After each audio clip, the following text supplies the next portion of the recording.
Olá, 14 de novembro, no Dia Mundial de Combate ao Diabetes, o Unesp Notícias tira todas as suas dúvidas sobre a doença com a médica Thelma Gobi.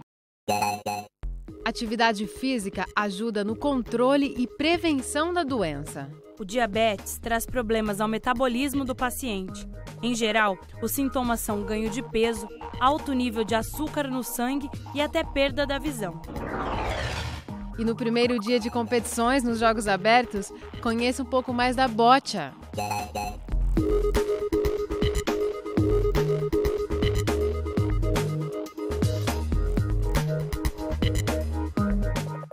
O Unesp Notícias desta quarta-feira começa no clima dos Jogos Abertos 2012.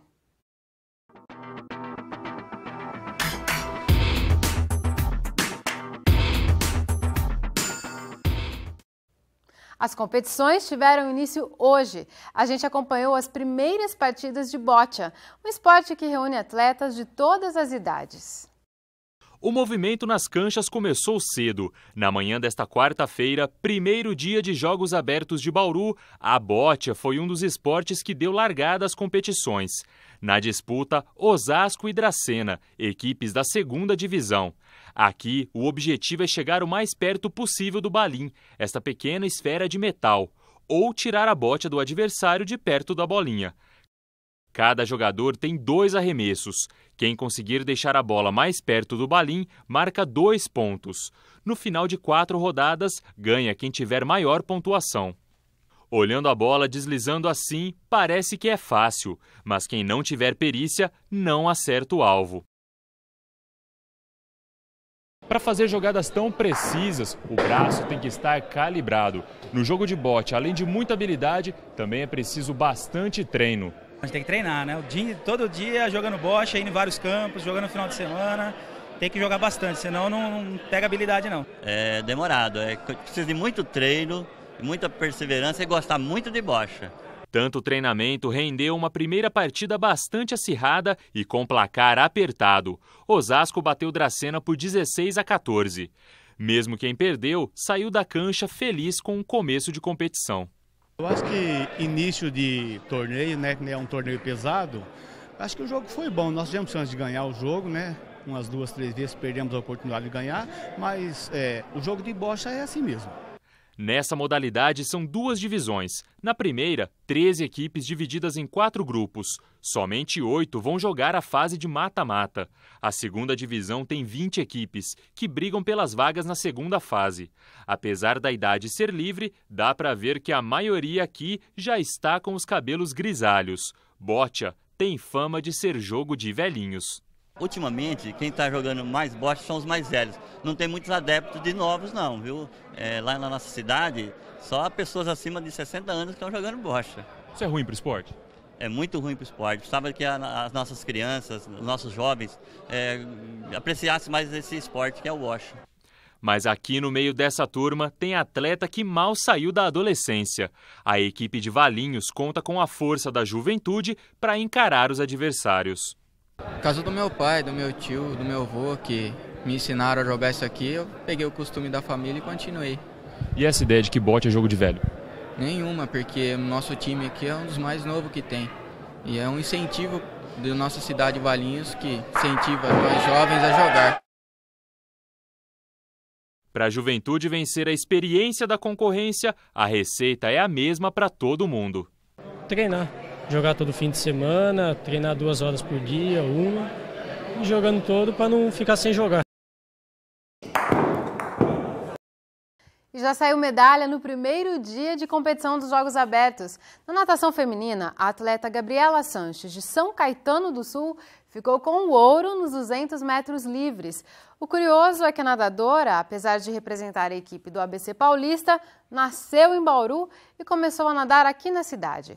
A prata foi para Ribeirão Preto e o bronze para São José dos Campos. Ainda nos 200 metros livres, só que na segunda divisão, o ouro ficou com a delegação de Campinas, a prata com Indaiatuba e o bronze com uma atleta de Santos. E será que vai ter descanso para esse pessoal no feriado? Eu acho que não. Veja já a agenda da competição.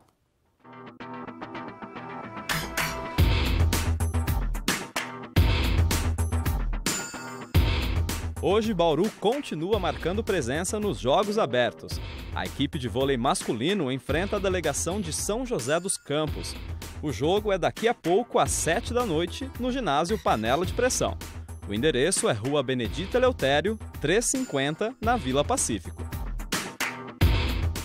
E o feriado também vai ser agitado para várias modalidades. Os atletas da ginástica artística de Bauru estreiam na competição às 2h30 da tarde. As apresentações são no Centro de Ginástica Artística Guilherme Dalcoleto, que fica na Rua Bernardino Pereira, quadra 3, na Vila Industrial. Os boleiros do futebol masculino também entram em campo. Às 5 da tarde, eles enfrentam um time de Pindamonhangaba. A partida ocorre no Estádio Municipal Prefeito Edmundo Coube. O endereço é Rua Manuel Pinto Ribeiro, 130, no Jardim Araruna. O feriado também tem competição de kickboxing, vôlei, handball, boccia, capoeira, ciclismo, natação, damas, ginástica rítmica, karatê, tênis e polo aquático. Você pode acessar a programação completa dos Jogos Abertos no site oficial do evento. O endereço é o www.jogosabertosdebauru2012.com.br.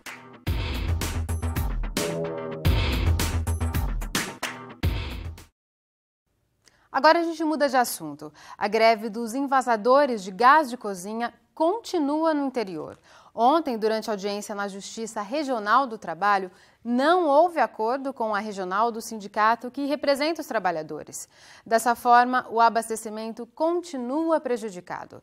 Já os trabalhadores da capital e da Baixada Santista voltaram ao trabalho.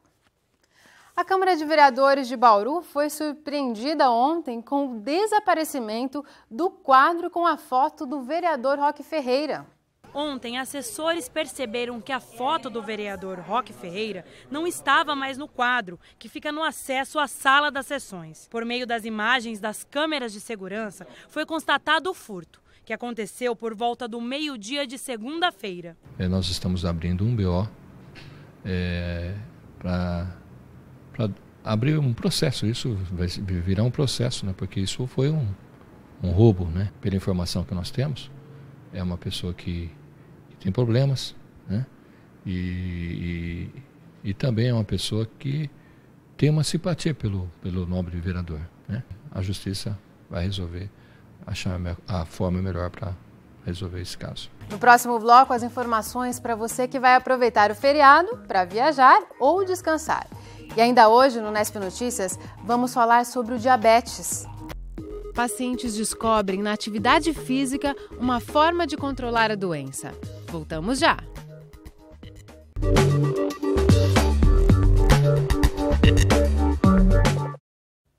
Membros da ONG Educafro, que ocuparam a reitoria da Unesp em São Paulo, decidiram por uma saída pacífica do prédio ainda ontem. Os militantes deram um voto de confiança ao compromisso das 3 universidades públicas do estado em discutir políticas que aumentem a inclusão e a permanência de negros, indígenas e pessoas com deficiência no ensino superior. Amanhã é o dia da proclamação da República. Muita gente vai aproveitar que o feriado é na quinta-feira para emendar o fim de semana. Se você vai pôr o pé na estrada, veja como ficam as rodovias.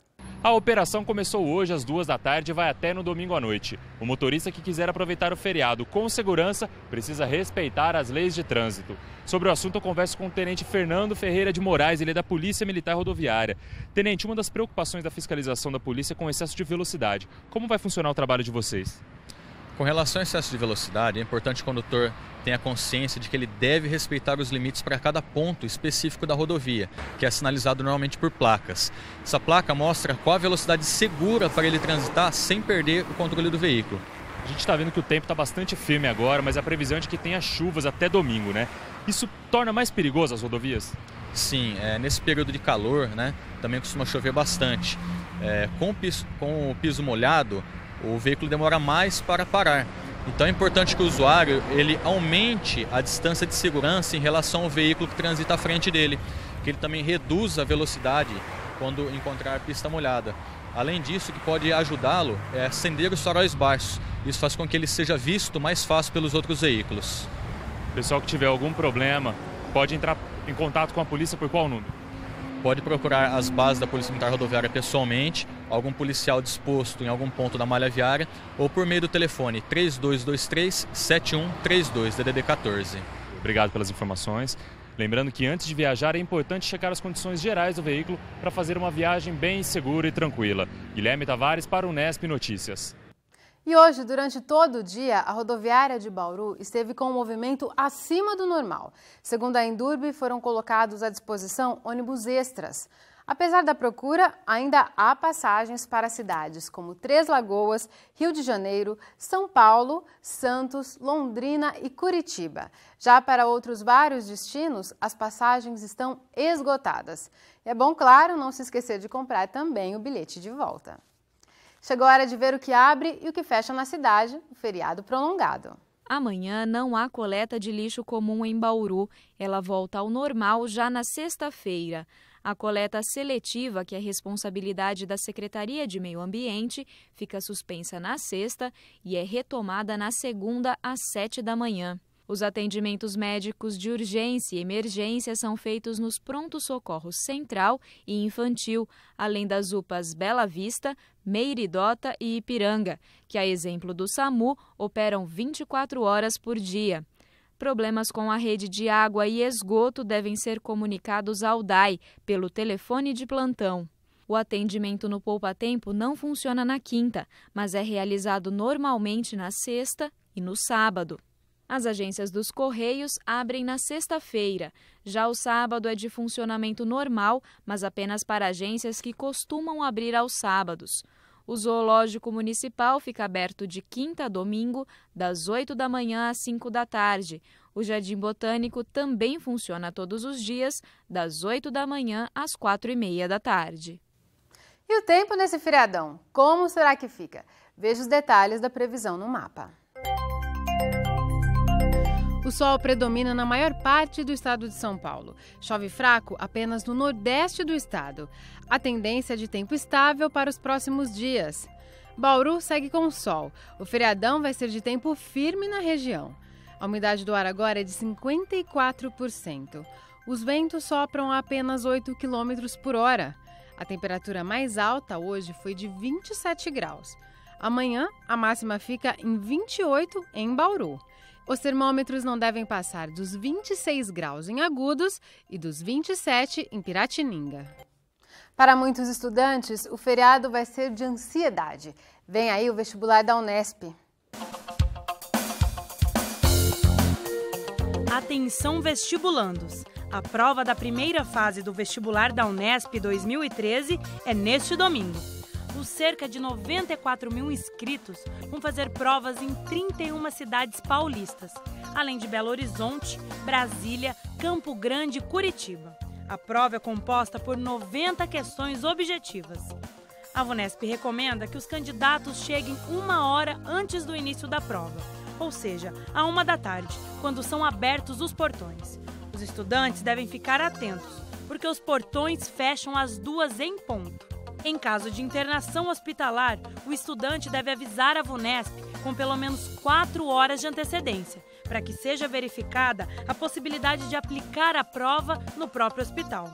Para fazer o exame, o candidato deve levar um documento de identificação original com foto, como RG, carteira de motorista ou carteira de trabalho. Além do documento, ele vai precisar de lápis, apontador, borracha, caneta com tinta preta ou azul e régua transparente. Não é permitida a utilização de equipamentos eletrônicos, como máquina calculadora, celular e relógio. Também é proibido boné, gorro, chapéu e óculos de sol. Lembrando que a Unesp divulga todas as informações oficiais do vestibular somente no site. O endereço é o www.vunesp.com.br. Você também pode obter informações no Disque Vunesp, 11 3874 6300. No próximo bloco, uma entrevista com a médica Thelma Gobi. Participe do Unesp Notícias por telefone ou e-mail. Voltamos já!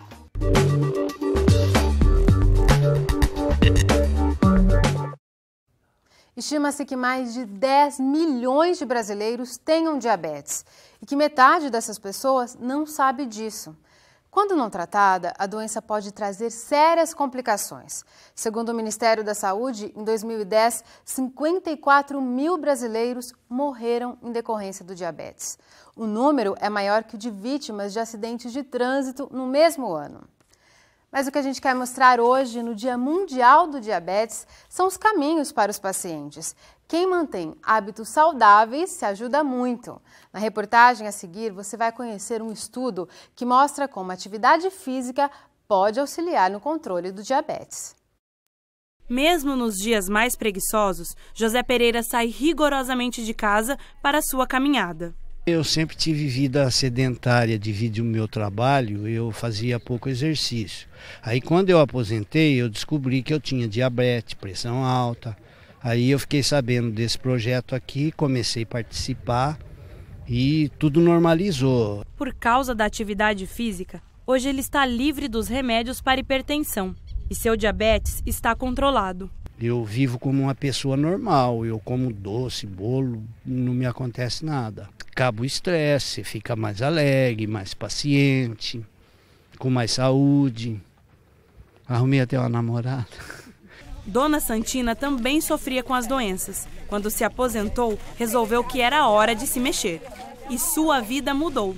Aqui você mide a pressão, você vê o batimento, quanto está. E a minha diabetes está bem controlada. Que eu tomava insulina 2 vezes, agora tomo só 1 vez. Mudou tudo, porque eu fiquei mais contente e meu marido também, porque ele também é doente, sabe? Os casos de José Pereira e Dona Santina são uma exceção. A maioria das pessoas ainda não tem esse hábito. E um paciente sedentário é mais caro aos cofres públicos. Mas, segundo uma pesquisa da Unesp, esse custo pode ser diminuído com a prática regular de exercícios físicos. A atividade física melhora as condições cardiovasculares e, em especial para o diabético, ela melhora a entrada da glicose na célula. Então, ela promove um melhor controle da glicemia. O diabetes traz problemas ao metabolismo do paciente. Em geral, os sintomas são ganho de peso, alto nível de açúcar no sangue e até perda da visão. No Brasil, cerca de 10 milhões de pessoas são portadoras da doença e 500 novos casos surgem a cada dia. Em todo o mundo, estima-se que em 13 anos, 333 milhões de pessoas tenham esse diagnóstico positivo. Esta pesquisadora da Unesp investigou 121 pacientes diabéticos de 2 unidades básicas de saúde de Bauru.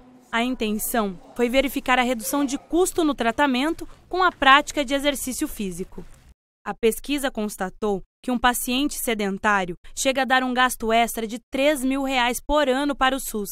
A prática de atividades físicas poderia gerar uma economia de R$ 7.000 por ano a cada 100 pessoas tratadas.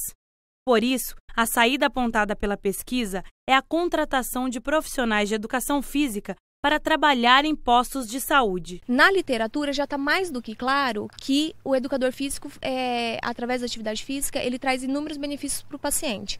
Porque o paciente não é só a questão do gasto. O paciente ele pode ter redução da glicemia, autoestima, bem-estar, emagrecimento. Então, assim, são diversos fatores, não é só o diabetes. Um alerta que a gente tem que fazer é que as pessoas com a patologia já instalada, principalmente o diabético, eles têm uma maior incidência de infarto e podem ter infarto sem dor.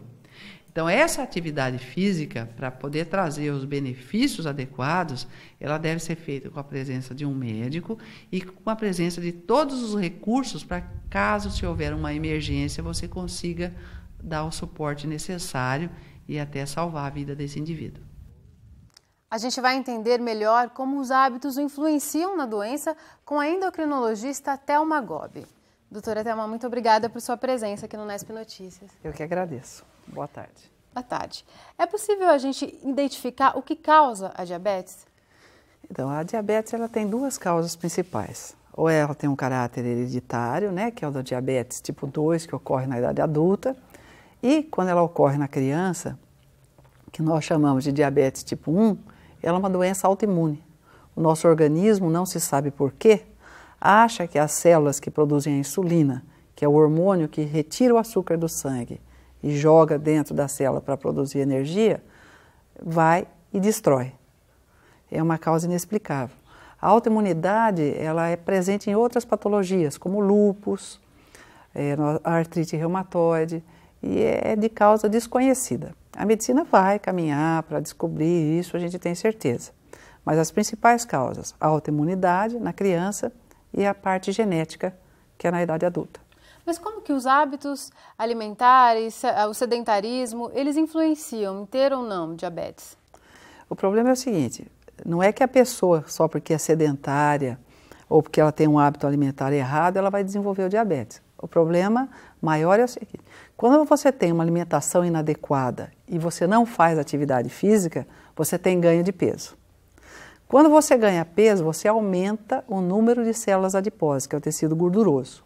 E esse tecido gorduroso, ele funciona como se fosse uma barreira para a ação da insulina. Ele dificulta com que a insulina jogue a glicose, tire o açúcar do sangue e jogue dentro da célula, porque é só dentro da célula que ele é utilizado para produzir energia. Então você tem um fator que agrava, é um fator que aumenta a predisponência do diabetes. E ao mesmo tempo, quem tem já o diagnóstico da doença, mas mantém práticas saudáveis, como a gente acabou de mostrar, essa pessoa é beneficiada, sem dúvida, né, doutor? Se você prestou atenção na entrevista, que eu tenho certeza que você prestou, a pessoa perdeu peso. Na verdade, ela tem um fator predisponente, aquele pâncreas dela tem uma capacidade de produção de insulina, e quando ela está com peso elevado, ela precisa de um aumento da produção. O pâncreas é uma fábrica, ele está em concordata.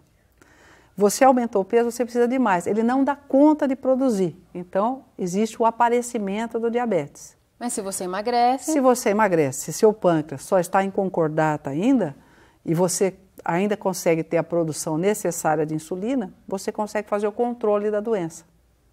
Certo? Esse pâncreas, ele pode se manter, vamos dizer, em concordata durante a vida inteira do indivíduo, ou ele pode vir a uma falência total. Aí, independentemente de você ter um aumento de peso ou não, você vai acabar desenvolvendo a doença. Mas, com certeza, o aumento de peso, ele é um fator importante no aparecimento do diabetes. E você faz exercício, faz uma dieta adequada, você diminui o que nós chamamos de resistência à insulina e você controla a patologia só com a parte alimentar. E a gente citou também que metade das pessoas que têm diabetes, elas não sabem. Isso é muito preocupante, né, doutora? E como se descobre a doença? Na grande verdade, o diagnóstico é feito através dos exames de sangue. Nós temos hoje os níveis adequados de açúcar no sangue. A Associação Americana de Diabetes, ela preconiza hoje, está descendo, cada vez mais baixo. A gente diz que o indivíduo não é diabético quando ele tem uma dosagem de açúcar do sangue abaixo de 98 miligramas por cento ou por decilitro. Tá? Uma única dosagem não é adequado. É necessário que se faça mais de uma dosagem e que se tenha no mínimo 2 dosagens acima de 120 miligramas. Ou, se for uma, acima de 150, 160, nós fechamos o diagnóstico, né? É assim que se faz o diagnóstico. Mas é aquele exame de sangue, doutora, comum? É o exame de sangue comum, a glicemia. Tá? Uma grande preocupação que a gente tem são com os exames que são feitos às pontas de dedo, nas campanhas, e tem a sua validade, acho importante, mas é importante dizer que a glicemia de jejum, ela é diferente da glicemia do indivíduo que já comeu. Então teria um horário mais adequado para fazer o exame? Sempre você espera que se tenha no mínimo 10 horas de jejum, para você ter um exame mais adequado. Ou avisar ao indivíduo que fez aquele exame e já comeu, que se ele deu uma glicemia de 130, 140, que é normal, porque ele está alimentado. Ele não tem aquele jejum necessário. Em relação ao tratamento, doutora, tem alguma novidade? Não, olha, todos nós esperamos as novidades, né? E o que todo mundo espera é que você não tenha a necessidade de se fazer a medicação injetável, principalmente por causa das crianças. Todo diabético criança, ele é insulino dependente, né? A grande novidade que a gente pode dizer de forma efetiva são as canetinhas. As canetas, por quê? Porque é mais fácil a aplicação, a agulha ela é mais fina, ela é menor, então você facilita a aplicação. Mas assim, nenhuma novidade tão grande. Hoje nós temos, além das insulinas humanas, os análogos, que são substâncias iguais às insulinas, mas com menor risco de hipoglicemia. O problema disso é o custo. São mais caros. São mais caros. Mas a tendência é baratear, né? A gente não podia ter um notebook, era um sonho de consumo, hoje todo mundo tem. A insulina humana já foi muito cara, hoje ela é extremamente acessível e é fornecida pelo Ministério da Saúde. Como existem alguns análogos também fornecidos, principalmente para criança. Tem uma preocupação muito grande do Ministério da Saúde no tratamento, no acompanhamento e na prevenção do diabetes. Doutora, muito obrigada por seus esclarecimentos aqui no Nesp Notícias. Eu é que agradeço. E uma boa noite, né? Já é noite a todos. Muito obrigada. Amanhã, feriado, a gente volta às 5h30 da tarde, ao vivo. Tchau!